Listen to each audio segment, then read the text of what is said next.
Hello student. तो आज हमारा नेक्स्ट टॉपिक है विकिरण तथा द्रव की द्वैत प्रकृति। इसमें जो आगे के सवाल रह गए थे उन पर चर्चा करेंगे। ठीक है, अब देखो आज का हमारा पहला क्वेश्चन है, कह रहा है कि 56 वोल्ट विभवांतर के द्वारा त्वरित इलेक्ट्रॉन का संवेग और दी ब्रोगली तरंगदैर्घ्य की गणना कीजिए। ठीक है, ये क्वेश्चन 2020 यूपी बोर्ड में पूछा गया क्वेश्चन है।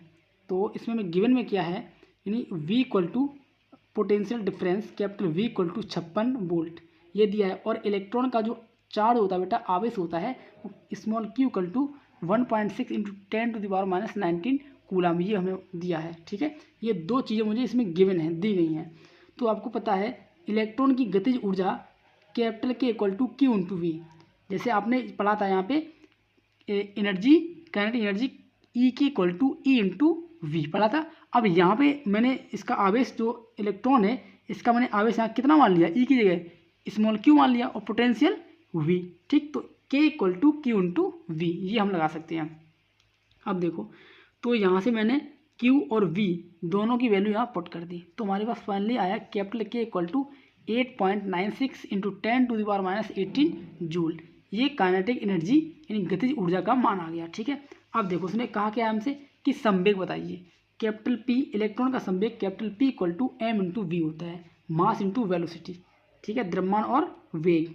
अब देखो, तो यहाँ पे मुझे V की वैल्यू तो नहीं पता है। ठीक, मुझे वेग इसमें नहीं दिया है। अगर मुझे वेग पता होता तो मैं यहाँ वेग का मान पुट कर देता और मुझे आंसर आ जाता। ठीक, अब मुझे यहाँ काइनेटिक एनर्जी यानी कैपिटल K का मान पता है, तो हम P का फॉर्मूला कैपिटल K के रूप में बना लेंगे। अब देखना यहाँ पे आपको पता है बेटा कि capital K equal to half mv square, ये होता है कि नहीं होता है, ये होता है। तो यहाँ से मैंने इस स्मॉल v की वैल्यू फाइंड कर ली।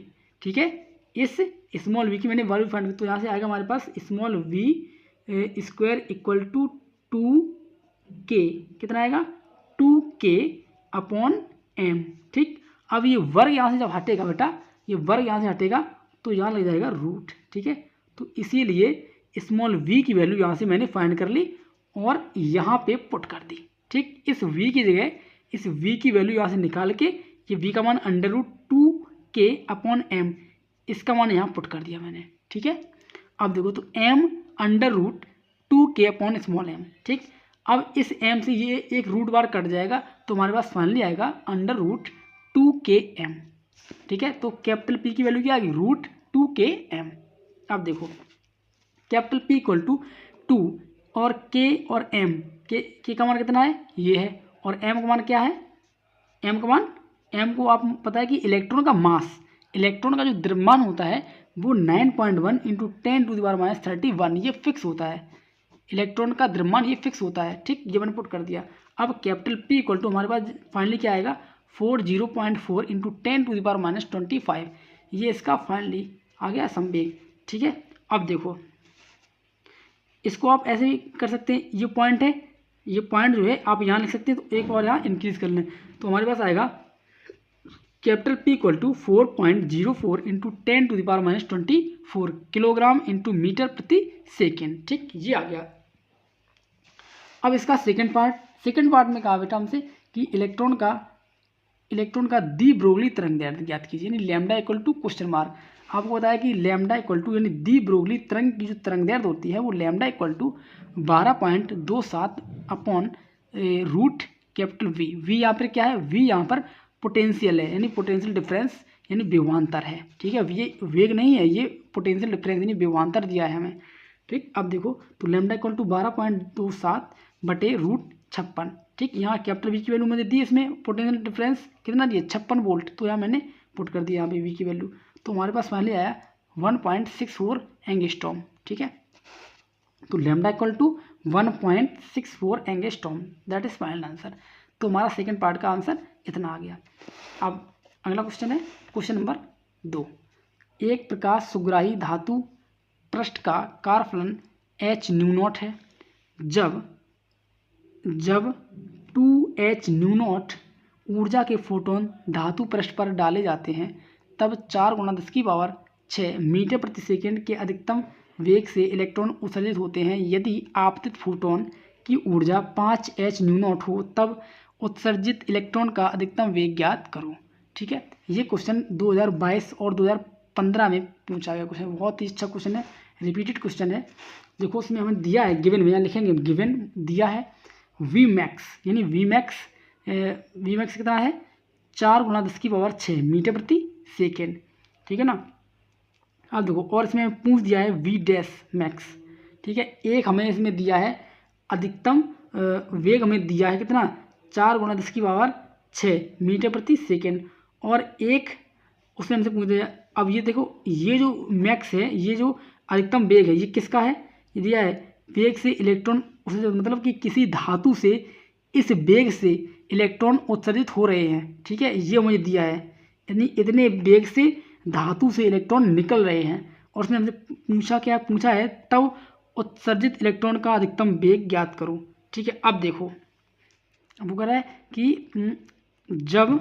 यदि आपतित फोटोन की ऊर्जा 5h न्यू0 हो तब उत्सर्जित इलेक्ट्रॉन का अधिकतम वेग ज्ञात करो, ठीक। अब सेकंड केस में उसने कह रहा है कि हमें अधिकतम वेग बताओ, तो ये मैंने मान लिया वी मैक्स डैश, ठीक है। जब आपके पास ऊर्जा इतनी थी, जब फोटोन की ऊर्जा 2h न्यू0 थी, तब उसका वी मैक्स मुझे दिया था। अब वो कह रहा है कि यदि ऊर्जा हम इतनी कर दें तो अधिकतम वेग कितना होगा। सेकंड कंडीशन में वी मैक्स उसने हमसे पूछ लिया है, एक कंडीशन का वी मैक्स मुझे दिया है, एक कंडीशन का वी मैक्स मुझे पूछ दिया है, यानी ये क्वेश्चन मार्क। अब देखो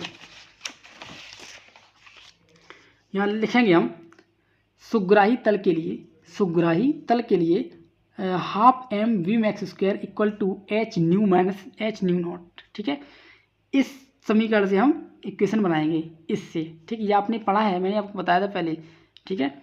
अब देखो केस फर्स्ट क्या है, half M we max square equal to 2h न्यू0 माइनस h न्यू0, ठीक है, इक्वल टू हमारे पास आएगा h न्यू0, समीकरण नंबर 1। और सेकंड केस में हमारे पास आएगा half M we max dash square, ये लिखा है यहाँ पे half M we max dash square equal to, ये सेकंड केस का है, इक्वल टू 5h न्यू0 माइनस h न्यू0, ठीक है ना, इक्वल टू हमारे पास आएगा 4h न्यू0, ठीक है, सेकंड केस।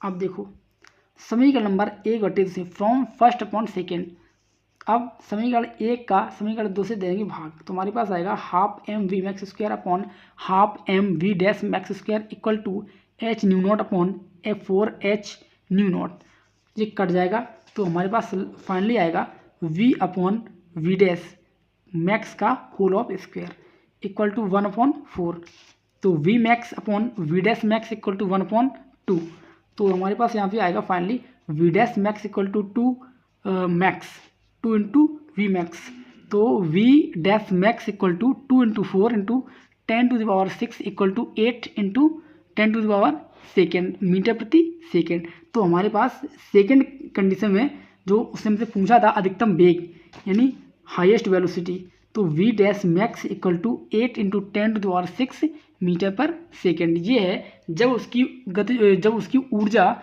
कितनी 5h न्यू0 होगी, तब उसका अधिकतम वेग यानी उस धातु से इतनी स्पीड से इलेक्ट्रॉन बाहर निकलेंगे, ठीक है, उस कंडीशन का हाईएस्ट वेलोसिटी इतना होगा सेकंड केस में, ठीक है। ये हमारा आंसर आ गया। थर्ड क्वेश्चन हमारे पास है, थर्ड क्वेश्चन है जब एक धातु पृष्ठ पर लैम्डा तरंगदैर्घ्य का एक वर्णीय प्रकाश आपतित होता है, तब प्रकाश विद्युत धारा के लिए निरोधी विभव 3V होता है। यदि पृष्ठ पर 2 लैम्डा तरंगदैर्घ्य का प्रकाश आपतित करने पर निरोधी विभव V प्राप्त होता है, प्रकाश विद्युत उत्सर्जन के लिए देहली तरंगदैर्घ्य ज्ञात कीजिए। ये क्वेश्चन 2022 यूपी बोर्ड में पूछा गया क्वेश्चन है, बहुत ही बढ़िया क्वेश्चन है। अब देखो तो हम इसमें आगे कैसे करेंगे, इसको हम कैसे सॉल्व करेंगे, ये देखो इसको हम सॉल्व करेंगे बेटा ऐसे। तो आइंस्टीन आपने पढ़ा है कि आइंस्टीन के प्रकाश विद्युत समीकरण, ठीक है, आइंस्टीन का जो प्रकाश विद्युत समीकरण होता है वो क्या होता है, E की equal to h nu minus W ये होता है। अब देखो चूंकि आपने पता है कि E के इक्वल टू होता है E इंटू वी, आवेश इलेक्ट्रॉन का आवेश E इंटू कैपिटल V क्या है वोल्ट पोटेंशियल डिफरेंस है, ठीक, तथा डब्ल्यू की मान क्या होता है, डब्ल्यू इक्वल टू यानी कार फलन W equal to H nu naught. ठीक, अब ई के और डब्ल्यू दोनों की वैल्यू आप यहाँ पुट कर दें इस इक्वेशन में, मैंने यहाँ रखा तो हमारे पास आएगा E V equal to H nu minus H nu naught, value put करने के बाद। ठीक है, अब देखो, अब जो है, अब इसमें आपको पता है कि न्यू की जो वैल्यू होती है सी अपॉन लेमडा और nu naught equal to C upon lambda naught. ठीक, अब न्यू और न्यू नॉट दोनों की वैल्यू आप यहाँ उठा के रख दें इस इक्वेशन में, तो हमारे पास फाइनली क्या आएगा, हमारे पास आएगा यहाँ पे E V equal to H C upon lambda minus H C upon lambda naught. ठीक है, तो हमारे पास यहाँ पे क्या आया, E V equal to H C upon lambda minus H C upon lambda naught. ठीक, अब यहाँ से हम एच सी कॉमन कर लेंगे, तो E V equal to H C बार 1 upon lambda minus 1 upon lambda naught, case number first. ठीक, फर्स्ट केस में क्या आएगा हमारे पास, अब देखो ये जो ई है, ई, इस ई को आप उठा के लाएं इसके नीचे, वही मैंने यहाँ पे किया है। ठीक, ये तो इसको आप लिखते हैं या करके, या capital V equal to H C upon small E 1 upon lambda minus 1 upon lambda naught. ठीक, ये हमारे पास आएगा, इतना आ गया। 3v equal to H C upon small E bracket में 1 upon lambda minus 1 upon lambda naught, समीकरण नंबर 1, समीकरण नंबर 1 हो गया। अब सेकंड केस में क्या आएगा, v equal to H C upon small E bracket में 1/2 lambda minus 1 upon lambda naught, समीकरण नंबर 2। ठीक है, अब देखो, अब फर्स्ट अपॉन सेकेंड, समीकरण नंबर 1/2 से जब हम इसका भाग करेंगे तो हमारे पास आएगा यहाँ पे v से भी कट जाएगा, तो इधर आएगा 3/1 इक्वल टू यहाँ कितना आएगा 1 upon lambda minus 1 upon lambda not upon 1/2 lambda minus 1 upon lambda naught. ठीक है, अब देखो, जब हम इस पूरे का मल्टीपल यहाँ करेंगे 3 में, ये जो नीचे लिखा है हर, ये लिखा है, इसका मल्टीपल इसमें करेंगे हम, तो हमारे पास आएगा 3/2 lambda minus 3 upon lambda naught equal to 1 का मल्टीपल इसमें करेंगे, तो 1 upon lambda minus 1 upon lambda naught, तो हमारे पास क्या आएगा, आएगा हमारे पास 3/2 लेमडा माइनस 1 अपॉन लेमडा, यानी लेमडा वाले पद कर लेंगे एक तरफ और लेमडा नॉट वाले एक तरफ कर लेंगे, तो हमारे पास ये आ गया। ठीक, अब इसको सॉल्व कर लो, आप इस भिन्न को सॉल्व कर लो और इस भिन्न को सॉल्व कर लो, तो हमारे पास आएगा 1/2 lambda equal to 2 upon lambda naught, तो फाइनली क्या आएगा, फाइनली आएगा हमारे पास lambda naught equal to 4 lambda, that is final answer. ठीक है।